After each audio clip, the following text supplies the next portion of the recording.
Model T Club is dedicated to preserving and maintaining Model T Ford vehicles of ancient age. Is anything? When was the first Model T built?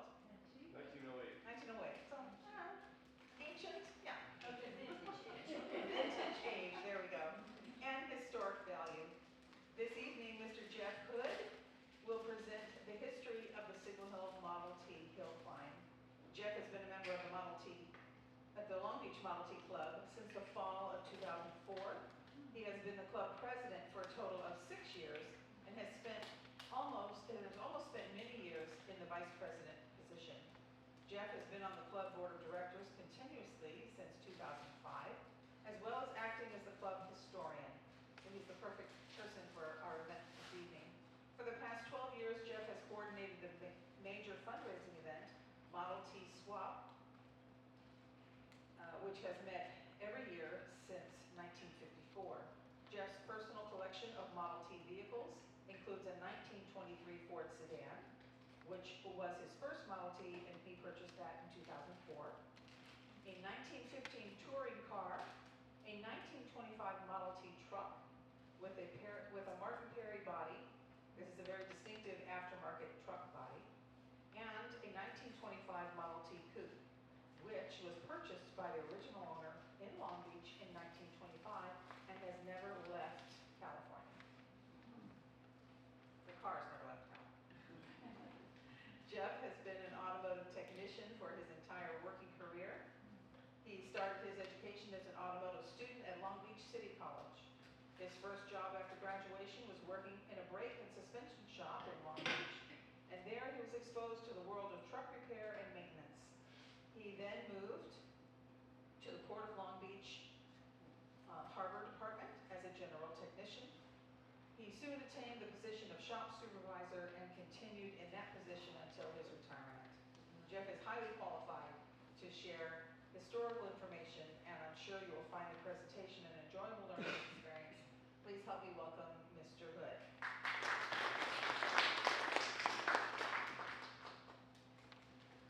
Thank you. Just to clarify, I guess, the Model T, they were built from 1909 to 1927. They were first introduced in October of 1908. That was not the first car that Ford made. Ford Motor Company started in 1903. That was the third company that Henry Ford started, the first one to succeed. Actually, the second one, because the second company that he started, he ended up selling to a man by the name of Henry Leland. That became Cadillac. And so Cadillac is still around. But in the early 1903 Fords and the 1903 Cadillacs look almost identical. He kept his design. Anyway, bear with me. I'm going to read from my notes. I have pictures, but I don't have like a full PowerPoint presentation. I get lost, I get off topic, I get lost, and I have to find my place again, and I will be reading. I'll be walking around so that I can point out things in the pictures. These pictures look really great on the little computer screen. When they're blown up here, they're pretty fuzzy and pixelated, so I hope you can make out what I'm talking about, but we'll go on from there.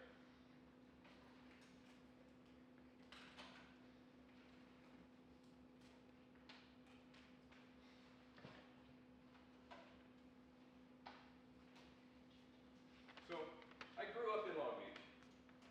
I grew up at the base of the hill, Reservoir Hill.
at that time, I think it was Long Beach State College, but Cal State Long Beach now.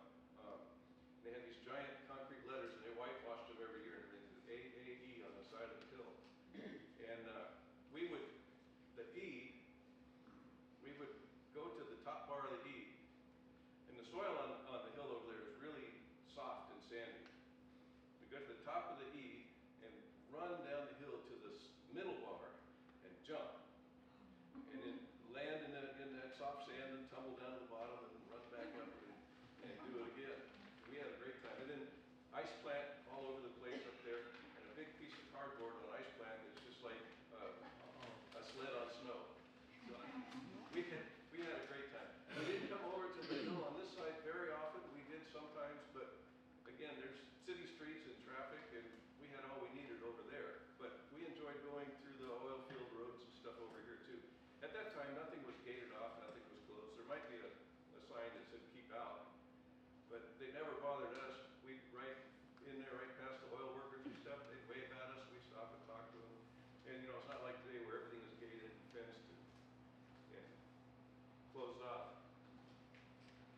So, that's I guess my story. See where I am here now. Told you I would get lost. When I was in junior high school, I did come over to this side. I bought a new 10-speed bicycle, and I had a speedometer on it. And I wanted to see how fast I could go.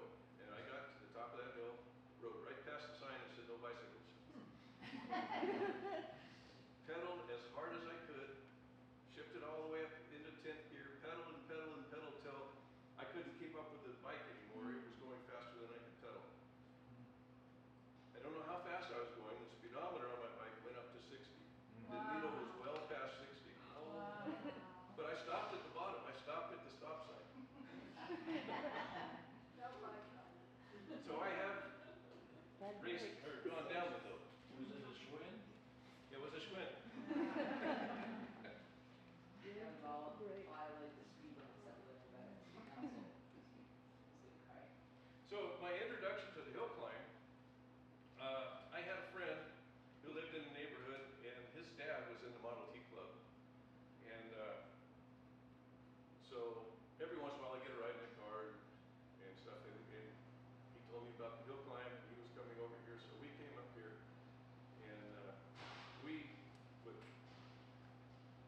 when the cars would go up the hill, at the top of the hill, there was a driveway or a road, one of the oil roads that turned into the oil wells to the right. And so we would go to that point, and when the cars got to the top of the hill, the drivers would stop and give us a ride back down. They'd drive down through the oil wells, back down to the bottom, you know, and we'd go back up to the top of the hill and get another ride down the hill. So we had a great time doing that for several years. I was probably around 10, 11, 12 years old at that time.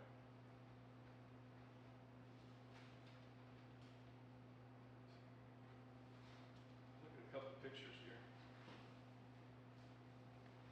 So this is off the cover of one of our programs. I think that you can see in this picture, there's two vehicles on the hill, so this is probably just practice or something. We've never ran two at the same time on the hill, but down here, these are the hay bales where the timing lights were. We actually had timing lights to time the vehicles up the hill, so they would this side over here is the pit area. This is Obispo down here.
it's hard to see. Some of the pictures, it doesn't look like it's much of a hill at all.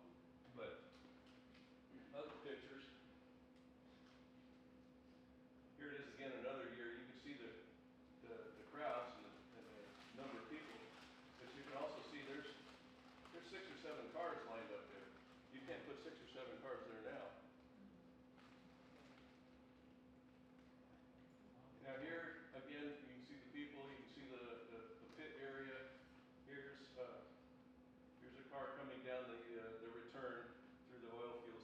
This oil well is still there. You'll see that in some other pictures, and you can see it today. But it doesn't look that abrupt here. So I don't know, but other pictures it looks really, really abrupt. Is this in the 70s? This is probably in the 70s. I'm not sure. But looking at some of the vehicles over there, I'd say it's in the late 60s or 70s. Here's a picture of the hill, and you can see it does look much more abrupt here and here. This is a guy on a skateboard. I'll talk more about that later. But that's the hill today, and you can see there's not much distance here at all before the hill starts up. I think this is much rounder, and I think this is much rounder up here. Also has a center divider, which stops us from doing anything, because we would, there's another picture you'll see later, but if the car wouldn't make it up the hill, it would back up and turn, come back down the hill. Well, we can't back up there now. Plus you have houses and people, and here's that oil well again. I think that's Alamitos number 1 at the top of the hill. There's it, looking down. There's that oil well. And there you can see how abrupt, it's almost like a 45-degree angle there. It's not rounded at all, so there's been some changing. Here's a car turning around. Didn't make it up. So they talked about having to go up the hills in reverse, and some did. The reason for that, these have gravity feed fuel system. There's no fuel pump. The gas tank is under the seat, and the carburetor is mounted down low on the engine, and it's gravity feed to the carburetor. But if you're going up a steep enough hill, and you only have a half a tank of gas or something, the gas doesn't flow to the carburetor. So if it's a short enough hill, you make it over. If it's long, you run out of gas.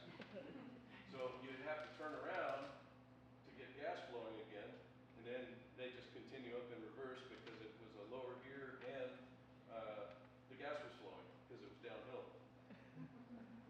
But most of them, a few of them did turn around and continue in reverse. Most of them just went back down the hill for another try.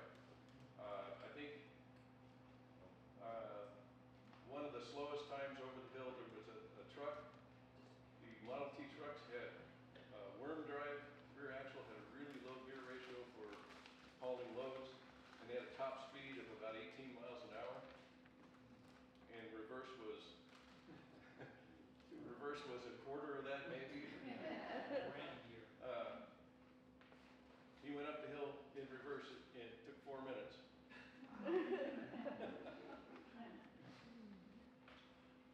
That's a picture of Signal Hill in the 1930s with all the derricks and stuff. When they started taking the derricks down, when they had the portable truck-mounted derricks, then they required the roads to get to them, and that's the roads that we drove the cars on and that we played on as a kid, because they have to have a road to get to each one of those wells. So we would ride our bikes just zigzag in and out all of those. This is the raising the banner. It's a really bad picture. Sometime, I don't know if the Chamber of Commerce did it or one of the oil companies did it, but this pole, you can see it's not a telephone pole, there's no wires.